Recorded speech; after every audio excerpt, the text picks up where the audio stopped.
had been struggling to afford my blood pressure medication for months when my son smiled across the Thanksgiving table and asked, "Mom, did you enjoy the lake house I gave you?" And in that moment, I realized someone else had been living a life that was supposed to be mine. I remember the exact way the room felt when he said it, the warmth of the oven still lingering in the kitchen, the scent of roasted turkey and cinnamon drifting through the air. Everything so carefully prepared, everything so normal, and yet something in his voice made the world tilt just slightly off balance. I didn't answer right away. I couldn't. My hands were still wrapped around the serving spoon, hovering over the mashed potatoes I had spent the last hour whipping by hand because I couldn't afford the electric mixer anymore after it broke last winter. "What house?" I finally asked, my voice quieter than I expected, almost as if it belonged to someone else sitting in that chair. Daniel's smile didn't fade immediately, but it changed just enough for me to notice. It tightened at the edges like a photograph that had been folded one too many times. "The lake house, Mom," he said, leaning back slightly as if confused by my confusion. "On Lake Morrison. I transferred it to you for your birthday 2 years ago. You said you always wanted to live by the water." For a moment I thought maybe I had forgotten something, that grief had taken more from me than I realized. After my husband passed, there were days when time blurred together, when I couldn't remember if I had eaten or taken my pills or even stepped outside. But this wasn't something a person forgets. A house. A lake. A life. I shook my head slowly, feeling a strange calm settle over me. The kind that comes not from peace but from something colder, sharper. "Daniel," I said, setting the spoon down carefully beside the bowl, "I've never received any house." Across the table, Victoria shifted in her seat. It was subtle, the kind of movement most people would miss, but I had spent years learning to read the quiet spaces between actions, the pauses that said more than words ever could. She reached for her glass of wine, her fingers wrapping around it just a little too tightly, her eyes dropping to the table as if the polished would suddenly required her full attention. Daniel let out a small laugh, the kind people use when something doesn't make sense, but they expect it to resolve itself quickly. "That's not possible," he said, already reaching for his phone. "I had my assistant handle everything. The deed transfer, the paperwork, even the monthly maintenance payments. You should have been getting about $1,500 a month to help with expenses." $1,500. The number echoed in my mind, sharp and precise. I thought about the nights I had sat at my kitchen table with a calculator, deciding whether to pay the heating bill or refill my prescription. I thought about the winter coat I had worn for 3 years because I couldn't justify buying a new one. I thought about the way I had learned to stretch a pound of ground beef into 3 meals. And all that time somewhere money had been sent in my name. I could feel my heartbeat in my fingertips now, steady but louder than before, like something waking up inside me. "I haven't received anything, Daniel," I said, meeting his eyes this time, holding his gaze in a way I hadn't done in years. "No house. No money. Nothing." The room fell quiet in a way that had nothing to do with the holiday. The clatter of dishes, the hum of the refrigerator, even the ticking clock on the wall seemed to fade into the background. Daniel's expression shifted again, confusion giving way to something more focused, more deliberate. He stood up slowly, his chair scraping softly against the hardwood floor. And I saw it then, the moment something inside him began to question what he thought he knew. Victoria stood too quickly, her napkin slipping from her lap to the floor. "I just remembered," she said, her voice a little too bright, a little too quick. "I need to make a call about tomorrow's reservation." She didn't wait for a response. She turned and walked toward the kitchen, her heels clicking against the tile with a rhythm that felt almost urgent. I watched her go, my mind already beginning to connect pieces I hadn't even realized were there. The missed calls, the forgotten promises, the gifts that never arrived but were always somehow explained away. I had told myself for years that it was just life, that people got busy, that things slipped through the cracks. But sitting there at that table, with the smell of Thanksgiving still hanging in the air and my son staring down at his phone with a growing sense of disbelief, I understood something I hadn't allowed myself to see before. This wasn't forgetfulness. It wasn't bad timing. It was something far more deliberate. And for the first time in a very long time, I didn't feel confused. I didn't feel hurt. I felt aware. I sat there for a moment longer after Victoria disappeared into the kitchen, listening to the faint murmur of her voice as she spoke on the phone, low and hurried, like someone trying to fix something before it could fully unravel, and I realized that this was not a single moment of confusion but the beginning of something much larger that had been building quietly for years without me noticing. Daniel was still standing beside the table, scrolling through his phone with increasing intensity, his brow furrowed in a way that reminded me of when he was a boy trying to solve a puzzle that did not make sense to him.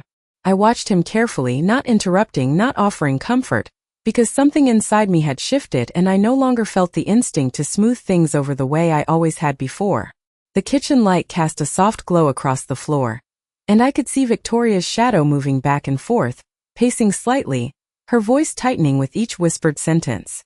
It struck me then how many times I had seen that same pattern without recognizing it for what it was: the quiet phone calls, the quick exits from conversations, the way information always seemed to pass through her before it ever reached me. I folded my hands in my lap and let my mind drift back, not in a scattered way, but with a new kind of focus, like looking at old photographs under a brighter light. There had been other moments, small at the time, easy to dismiss. Birthdays when Daniel mentioned sending something that never arrived. Holiday cards that he insisted he had mailed, even though my mailbox remained empty week after week.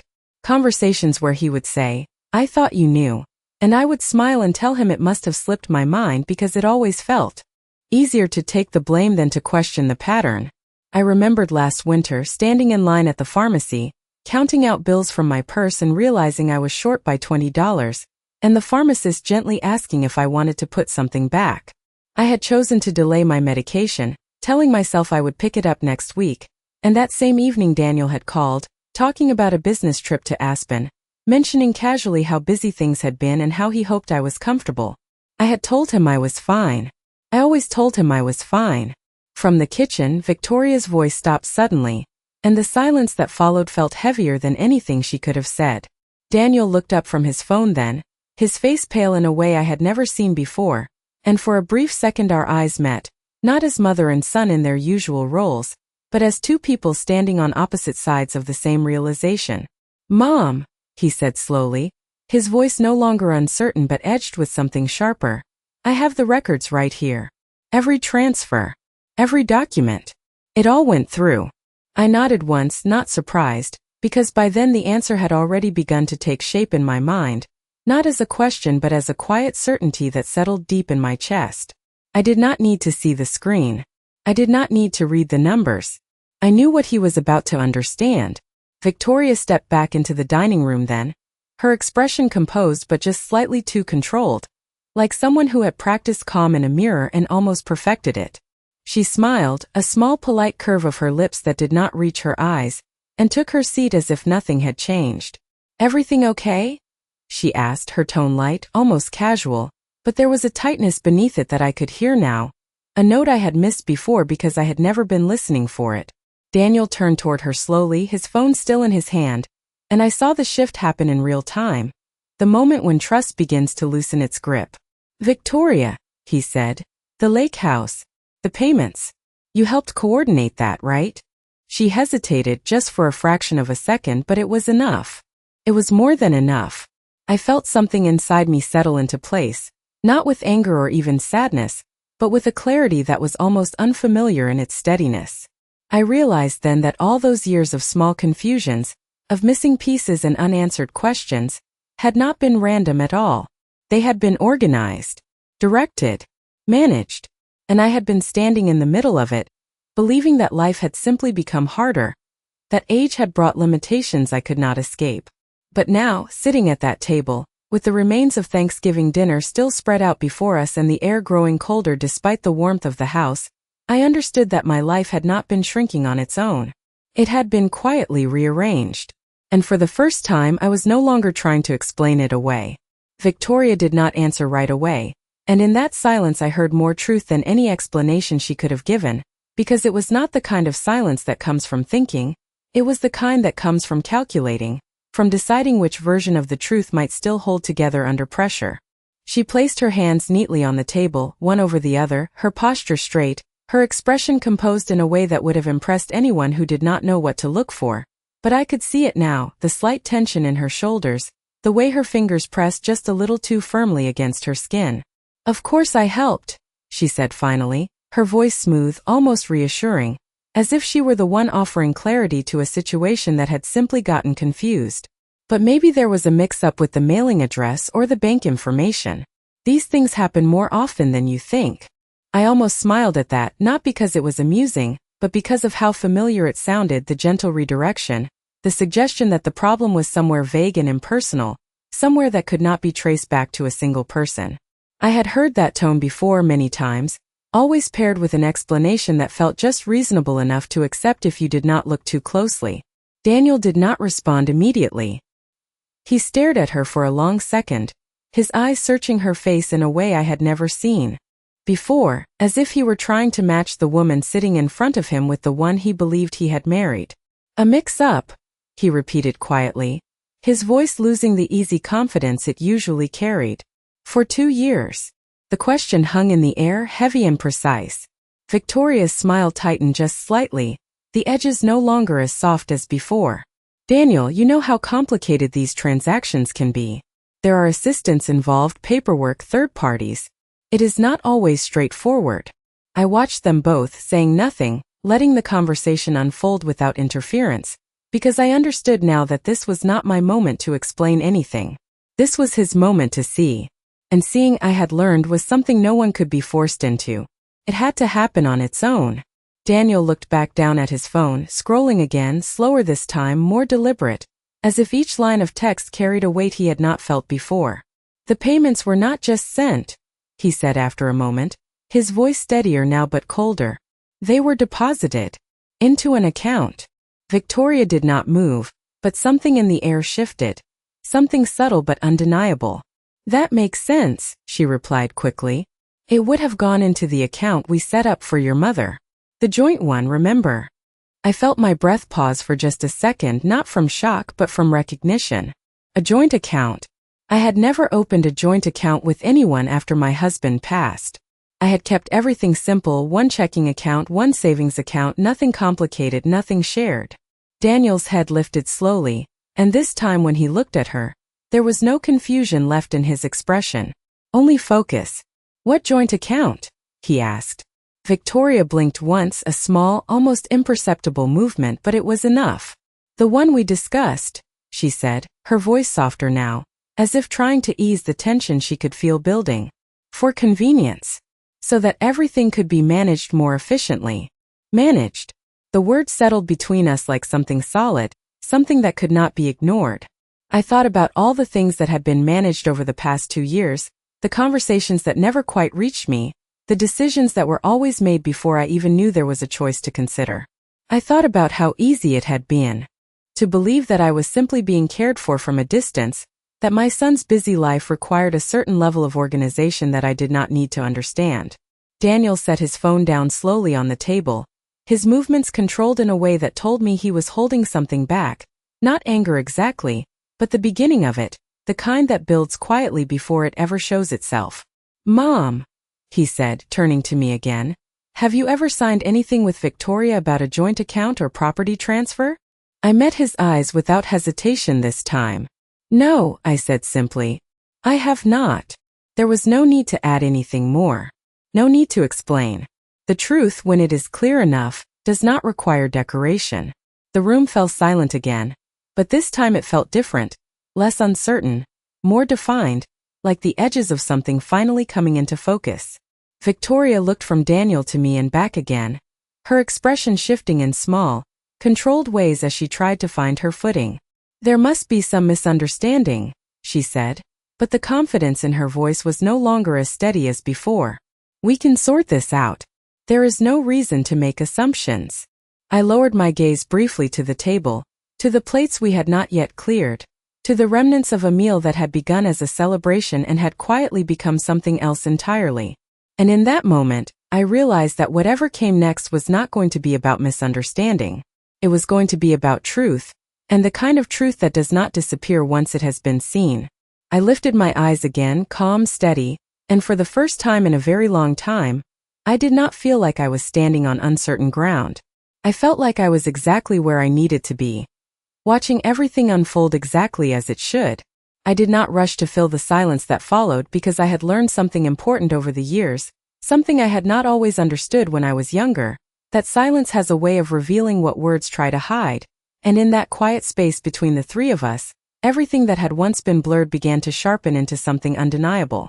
Daniel remained standing for a moment before slowly lowering himself back into his chair, his movements careful, almost measured, as if he were afraid that any sudden shift might break whatever fragile understanding was forming in front of him. He did not look at Victoria this time. Instead, he stared down at the table, at the faint scratches in the wood, at the reflection of the overhead light, anywhere but her face. "I need to understand this," he said finally, his voice steady but no longer warm, "because right now, none of it makes sense." Victoria leaned back slightly, crossing her arms in a way that looked composed on the surface but carried a quiet defensiveness beneath it. "Daniel, you are overthinking this," she said, her tone softer now, almost coaxing. "There are explanations for everything. We just need to go through it step by step." Step by step. The phrase echoed in my mind, and with it came a series of memories that no longer felt disconnected. I saw myself standing by the front door 2 years ago, holding a letter that had been addressed to Daniel but opened by Victoria before I even knew it had arrived. I remembered asking casually if it was anything important, and she had smiled that same calm, reassuring smile and said it was just business paperwork that did not concern me. At the time I had nodded, accepting it without question because it seemed reasonable, because I trusted that if something truly involved me, I would be told. I thought about the afternoon I had mentioned to Daniel that my car needed repairs and how surprised he had seemed, how he had said, "I thought we took care of that," and I had laughed it off, telling him I must have misunderstood something. Now sitting there, those moments did not feel small anymore. They felt intentional, carefully placed. Daniel lifted his head again, his gaze moving slowly toward Victoria, and this time there was no hesitation in his eyes. "Did you open an account in my mother's name?" he asked, each word deliberate. Victoria's lips parted slightly, and for the first time since the conversation began, she did not answer immediately. It was a brief pause, just a second or two, but it was enough to confirm what neither of us had yet said out loud. "I handled some of the financial logistics," she replied, choosing her words carefully. "You were busy, Daniel. You asked me to make sure everything was taken care of." I could see the shift in him then, not dramatic, not explosive, but quiet and profound, like a door closing somewhere deep inside. "Handling logistics is not the same as opening accounts without telling either of us," he said. Victoria's expression tightened again, her composure still intact but beginning to strain at the edges. "I did what was necessary to make things efficient," she insisted. "Everything was meant to benefit your mother." Benefit. I let that word settle, weighing it against the reality of the past 2 years, against the empty mailbox, the unpaid bills, the careful budgeting that had become my routine. There was a time when I might have questioned myself, when I might have wondered if I had misunderstood, if I had somehow overlooked something that was meant for me. But that time had passed. Daniel reached for his phone again, his fingers moving with purpose now rather than confusion. "The account the money was deposited into," he said slowly, "it is not in my mother's name." Victoria's eyes flickered, just for a moment, and then steadied again. "It is a managed account," she replied. "That is how these things are structured sometimes." Sometimes. Always just enough truth to sound believable, never enough to be clear. I watched her as she spoke, noticing how she never quite answered the exact question being asked, how each response redirected rather than clarified. It was a pattern, and once seen it was impossible to ignore. Daniel set his phone down once more, this time with more certainty, and leaned back in his chair. "Whose name is it under?" he asked. The room felt smaller then, the walls closer, the air heavier, as if even the house itself was waiting for the answer. Victoria held his gaze for a long second, and then she looked away, her eyes drifting toward the window, toward the darkening evening outside. "It is under mine," she said quietly. There it was. No confusión. No misunderstanding. Just the truth, plain and unadorned. I did not react. I did not need to. The weight of her words was enough on its own. Daniel did not speak right away either. He simply sat there, absorbing it, letting it settle into the space where trust had once been unquestioned. I folded my hands again in my lap, feeling a strange sense of stillness, not because nothing had changed but because everything finally had. The pieces were no longer scattered. They were aligned. And once something becomes clear in that way, there is no returning to the comfort of not knowing. I let the silence sit for a few seconds after Victoria's words settled into the room, not because I needed time to react, but because I understood something that neither of them had fully grasped yet, that once the truth is spoken plainly, there is no way to soften it, no way to reshape it into something harmless, and the only thing left to do is watch how people choose to carry it. Daniel leaned forward slowly, his elbows resting on the table, his hands clasped together in front of him in a way I had seen many times before when he was trying to stay calm, when he was trying to think instead of react. "Under your name," he repeated quietly, as if saying it again might somehow change the meaning. Victoria nodded once, her posture still composed, but there was a tightness in her jaw now that she could not quite hide. "It was the most efficient way to manage everything," she said, her voice steady but no longer warm. "I was handling the paperwork anyway, and it avoided unnecessary complications." Unnecessary complications. I almost admired how carefully she chose her words, how each phrase was designed to sound reasonable, practical, even helpful, while quietly avoiding the one thing that mattered most: consent. Daniel exhaled slowly, a long controlled breath that seemed to carry more weight than anything he had said so far. "You opened an account in your name," he said. "You received the transfers and Mom never saw any of it." It was not a question this time. It was a statement. Victoria shifted slightly in her seat, uncrossing her arms and placing her hands flat on the table, as if grounding herself. "The funds were used appropriately," she replied. "There were expenses, investments, things that needed to be handled on her behalf." On her behalf. The phrase lingered, and I felt something inside me grow very still, very clear. I thought about the stack of unopened repair estimates sitting on my kitchen counter, about the leaking faucet I had learned to ignore, about the way I had started turning off lights more carefully at night to keep the electricity bill manageable. I wondered which part of that had been considered appropriately handled. Daniel's expression changed again, but this time it was not confusion or even disbelief. It was understanding, the kind that arrives slowly but settles deeply. "Did you ever tell her?" he asked. Victoria did not answer right away, and that was answer enough. He nodded once, almost to himself, as if confirming something he had already begun to accept. "Did you ever plan to?" The question was quieter but sharper. Victoria's eyes flickered toward me briefly, then back to Daniel. "I was waiting for the right time," she said. "There were a lot of moving parts, and I did not want to overwhelm her with details she did not need to worry about." I lowered my gaze for a moment, not in avoidance but in reflection. Overwhelm. It was a word I had heard often enough, usually paired with gentle reassurances that things were being taken care of, that I did not need to concern myself with the complexities of modern life. And for a long time I had believed that. I had allowed myself to step back, to trust that the people closest to me were acting in my best interest, even when things did not quite add up. But sitting there now, I understood that what had been presented as protection had, in reality, been exclusion. Daniel leaned back in his chair again, his hands now resting on his knees, his posture no longer tense but settled in a different way, as if he had crossed an invisible line and could not return to where he had been before. "You decided what she needed to know," he said. "You decided what was done with her money. You decided everything." Victoria opened her mouth to respond, but no words came out at first, and for the first time since the conversation began, she looked uncertain, not in a dramatic way, but in a small, unmistakable shift that told me she had reached the edge of whatever explanation she had prepared. "I made decisions that were practical," she said finally. "That is what I do.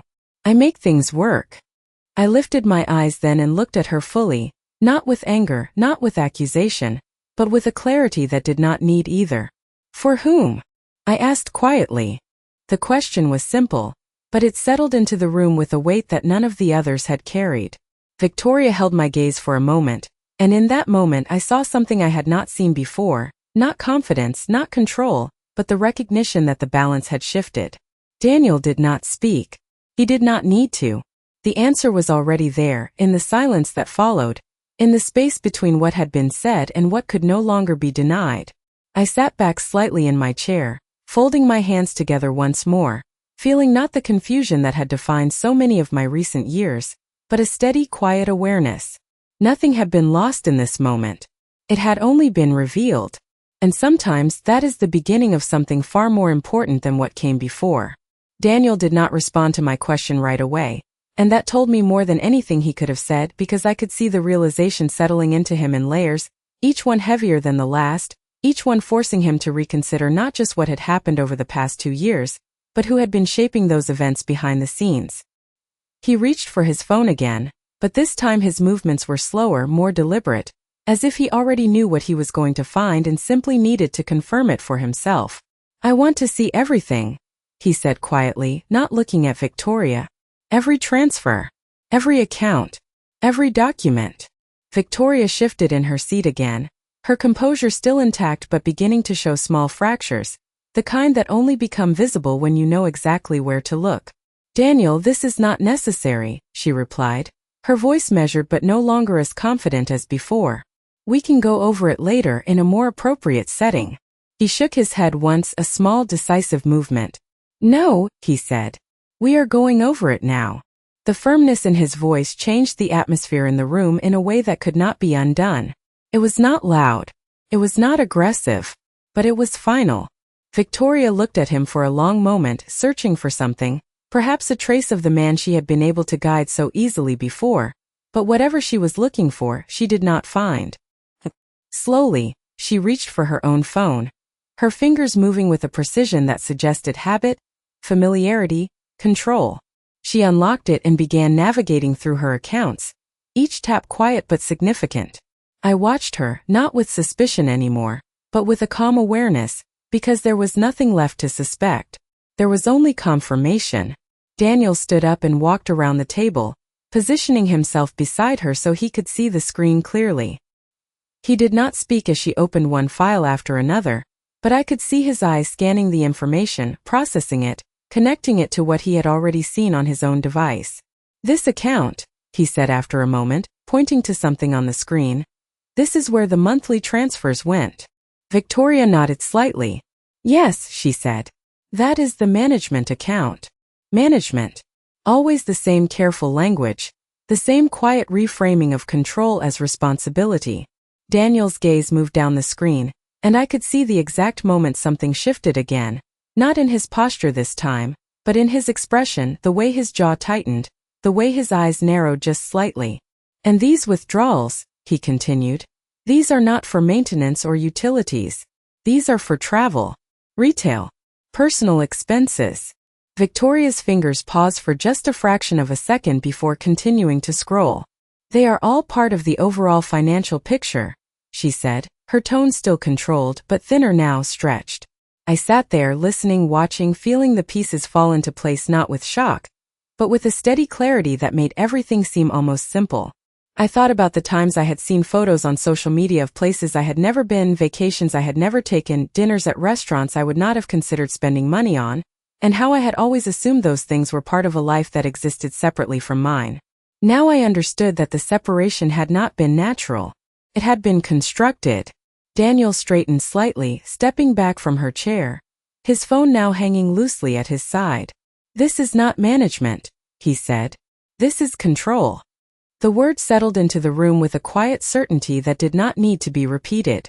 Victoria looked up at him then, her expression no longer as composed as it had been, the edges of her control finally beginning to blur. "I was making decisions that needed to be made," she said, her voice carrying a hint of urgency now. "You were busy, Daniel. You trusted me to handle things." He nodded once, but there was no agreement in the gesture. "I trusted you," he said, "not to replace her." The distinction was clear, and it hung between them like something solid, something that could not be reshaped into something else. I folded my hands again, feeling the weight of the moment settle not as a burden, but as a kind of quiet resolution. For so long, I had lived within a version of reality that had been gently edited, adjusted in small ways that were easy to overlook if you did not step back and look at the whole picture. Now that picture was complete. Not perfect, not comfortable, but complete. Victoria's gaze shifted toward me briefly, and for the first time, I saw something in her eyes that had not been there before, not calculation, not control, but awareness. She knew that I knew. And more importantly, she knew that I understood. Daniel took a step back from the table, running a hand through his hair in a gesture that spoke of frustration, of realization, of something breaking beneath the surface. He did not raise his voice. He did not demand explanations. He simply stood there, absorbing the truth in its entirety, letting it settle into whatever place it needed to settle in order for him to decide what came next.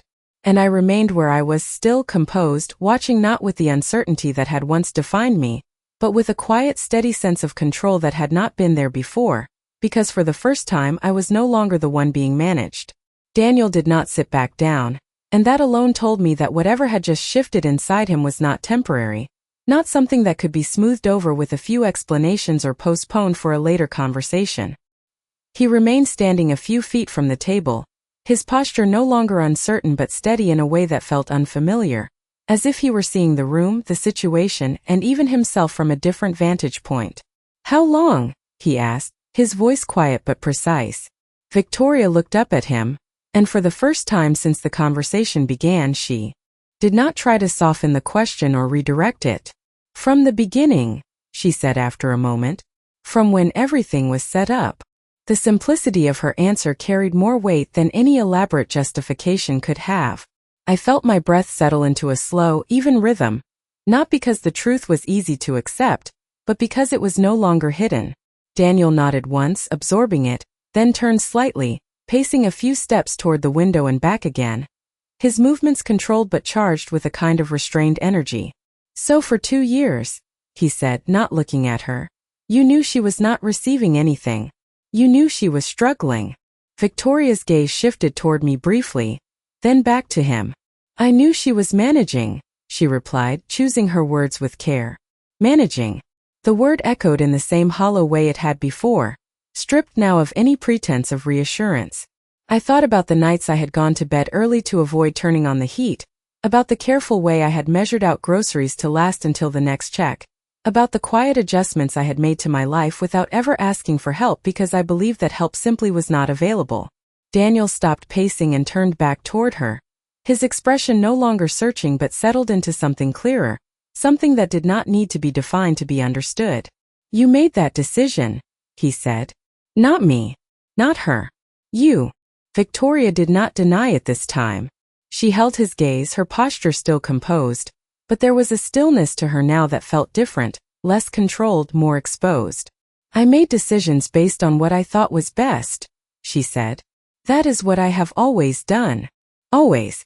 The word carried its own kind of admission, one that reached beyond the past 2 years and into every moment that had led up to this one. I could see Daniel recognizing that too, the way his shoulders shifted slightly, the way his eyes narrowed not in anger, but in understanding.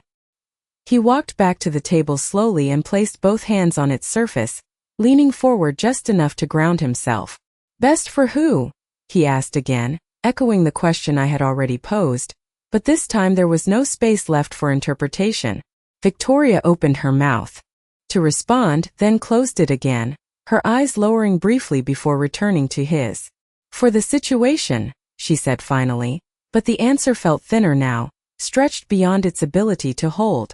Daniel straightened, exhaling slowly, and I could see the final pieces aligning for him, not in a dramatic realization, but in a quiet, irreversible way. "You replaced her," he said, his voice steady. "In every decision that mattered, you removed her from her own life." The words did not carry anger, but they carried truth, and that was enough. Victoria did not argue. She did not correct him. She simply sat there, her hands resting on the table, her composure still present but no longer unshakable. I watched them both, feeling the weight of what had been uncovered settle into something that no longer needed to be questioned or explained. It was complete. Daniel took a step back, creating a small distance between himself and the table, between himself and the version of his life that had existed just hours before.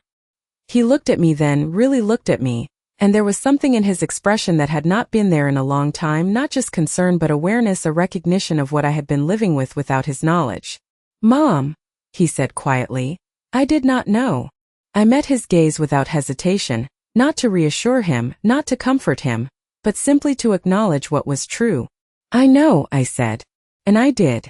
Because understanding does not always come from what someone does, but from what they never realized they needed to see. The room felt different now, not because anything physical had changed, but because the illusion that had once held everything together was gone. What remained was not chaos, not conflict, but clarity. And clarity, I had learned, has a way of shifting power in ways that cannot be undone.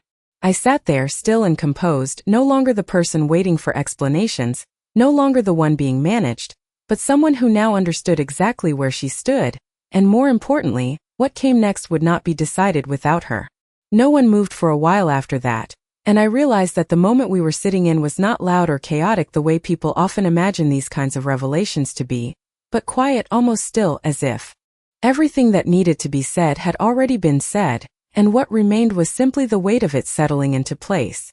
Daniel pulled out a chair and finally sat down again, but not in the same way he had before, not casually, not comfortably, but with a kind of deliberate awareness, as if he understood now that even the smallest actions carried meaning. He rested his hands on the table, palms flat, and stared at them for a few seconds before lifting his gaze toward me again. There was something different in his eyes now, something steadier, more present, as if he were finally seeing not just the situation but me within it. "Why didn't you tell me?" he asked quietly. It was not an accusation. It was not even a question he expected an easy answer to. It was something else, something closer to regret. I considered his words carefully before responding, not because I needed to search for an answer, but because I wanted to give him one that was true in a way that could not be misunderstood. "Because there was nothing to tell," I said calmly. "I did not know anything was being taken from me. I thought I was simply getting by." The honesty of it seemed to land harder than anything else that had been said that evening. Daniel's expression shifted again, and this time it was not confusion or anger or even realization. It was something quieter, something that looked a lot like responsibility settling into place. He nodded once slowly, as if accepting that the gap between what he believed and what had actually been happening was not something that could be closed with a single conversation. Victoria remained seated across from us, her posture still composed, but her silence now carried a different quality. It was no longer strategic. It was no longer controlled.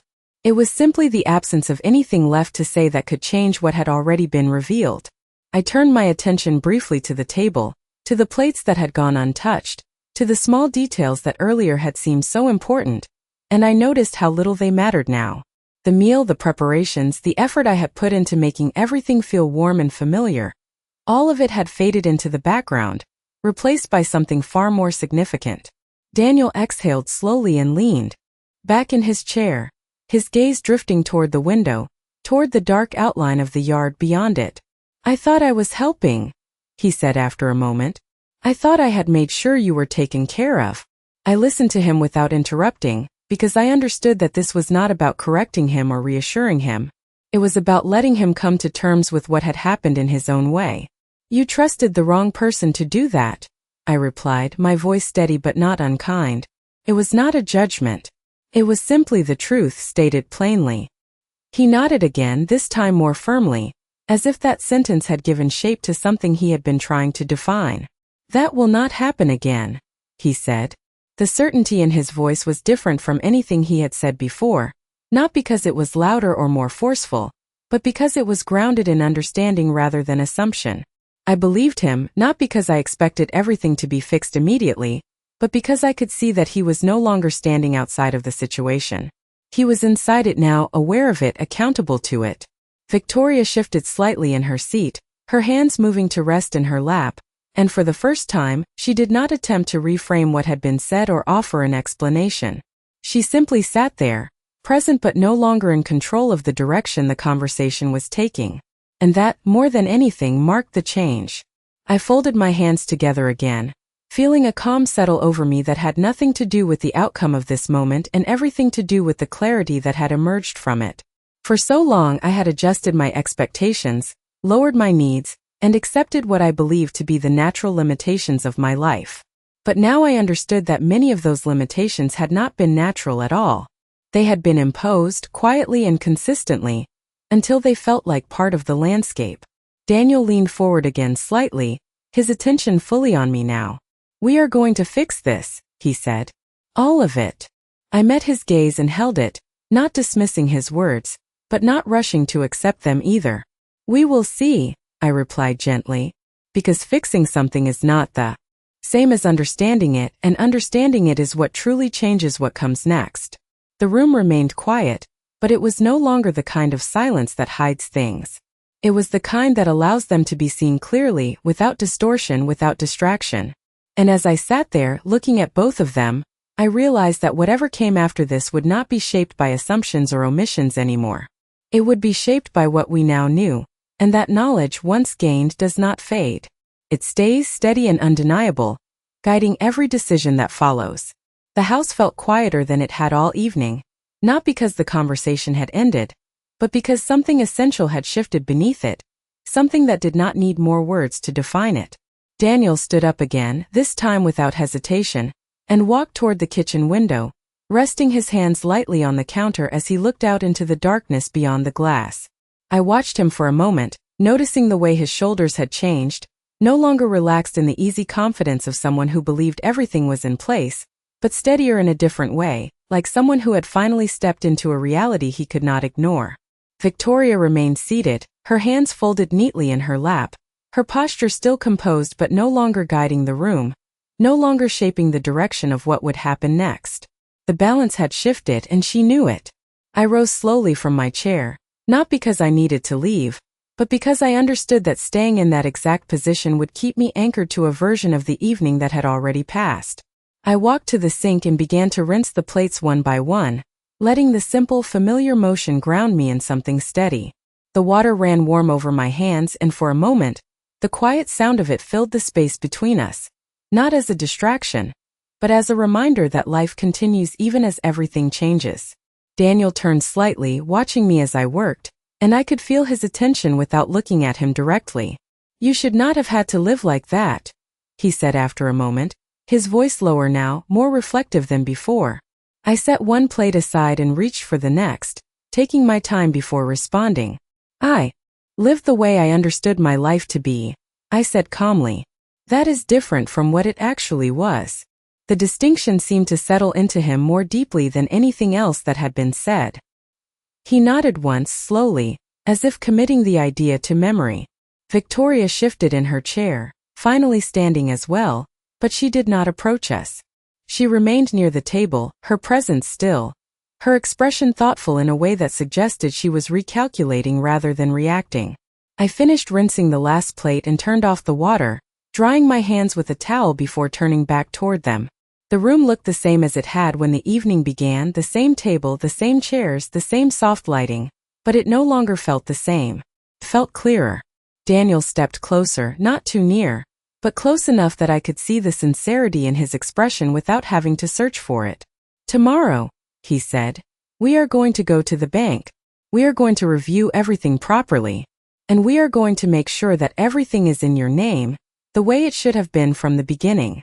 I listened to him, not interrupting, not questioning, but also not rushing to agree. "That is a start," I said, because it was. But it was not the whole of what needed to happen. He seemed to understand that because he did not press further. Instead, he nodded again, a quiet acknowledgement that some things take more than a single decision to resolve. Victoria finally spoke then, her voice softer than it had been at any point that evening. "If there are adjustments that need to be made," she said, "they can be made." It was not an apology. It was not even an explanation. It was simply a recognition that control had shifted, that the structure she had built was no longer solely hers to maintain. I met her gaze briefly, not with anger, not with accusation, but with a steady awareness that did not need either. "They will be," I replied, and I meant it. Not because I intended to confront or argue, but because I understood now that passivity had been the space where everything had quietly taken place. That space no longer existed. Daniel moved back slightly, giving the room a sense of openness that had not been there before, and I realized that for the first time in a long while, I was not waiting for something to happen to me. I was standing in a moment where I could decide what came next. I picked up the towel and folded it neatly, placing it back where it belonged, a small, deliberate action that felt more significant than it should have. Because it was not about the towel. It was about choosing where things went, how they were placed, what was kept in order and what was no longer acceptable. The evening did not end with raised voices or dramatic exits. It ended quietly, with understanding, with clarity, with a shift that could not be undone. And as I stood there looking at both of them, I realized that whatever came next would not be built on assumptions or silence. It would be built on what had finally been brought into the open, and that made all the difference.